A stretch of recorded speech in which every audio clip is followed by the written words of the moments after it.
오늘 아침 신문 시작합니다. 조기 대선 후보들이 경선 전쟁을 진두지휘할 캠프 사무실을 열고 있는데요. 급작스럽게 앞당겨진 대선인 만큼 서둘러 명당을 찾아 나섰다는 기사 먼저 보겠습니다. 서울신문입니다.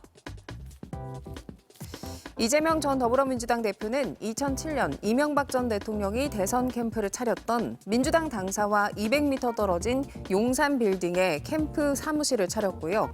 김동연 경기지사는 문재인 전 대통령이 대선 경선 캠프를 차렸던 대산 빌딩에 캠프 사무실을 열었습니다.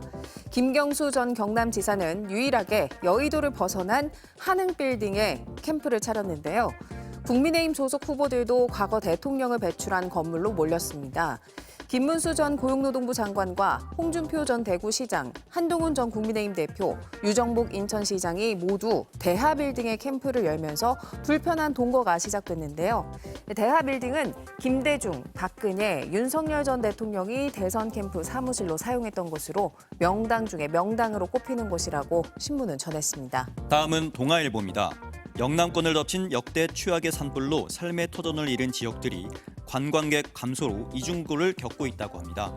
유네스코 세계문화유산으로 봄이면 국내외 관광객들이 붐비던 하회마을은 산불 발생 이후 방문객이 급감해서 지역 내 한옥스테이와 게스트하우스 등 숙박업소 예약이 90% 이상 취소됐습니다.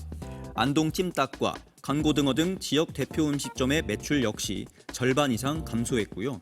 청송과 영덕 등 다른 산불 피해 지역도 상황은 마찬가지입니다. 하지만 산불 피해 지역을 관광하는 것이 지역을 돕는 성금, 여행 기부와 같다고 합니다.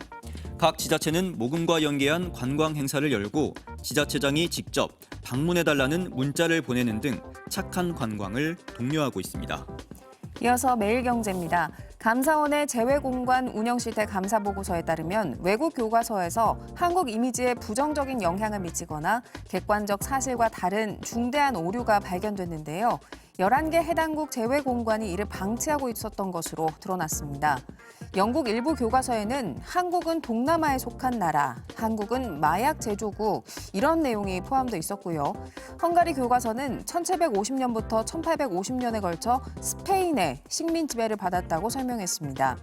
이 같은 오류는 한국학중앙연구원이 2021년부터 3년간 총 81개국 교과서를 조사해 찾아냈는데요. 외교부는 조사 결과를 공유받고 관할 재외 공관에 전달해 시정 조치를 지시했지만 6개국 교과서에서는 일부만 시정되는 등 대응 부족으로 수년째 오류가 지속되고 있습니다. 다음은 조선일보입니다. 현재 한창인 꽃가루 알레르기 질환이 올해는 짧고 굵게 끝날 수 있다는 기사입니다. 봄철 알레르기를 일으키는 나무 꽃가루가 예년보다 빨리 날리기 시작했고 더 일찍 끝날 수 있다는 전망이 나왔는데요. 기상청 분석에 따르면 올해 8개 도시에서 꽃가루가 날리는 시기는 평균 3일 빨라졌고요. 꽃가루 지속 기간은 4일 감소했습니다.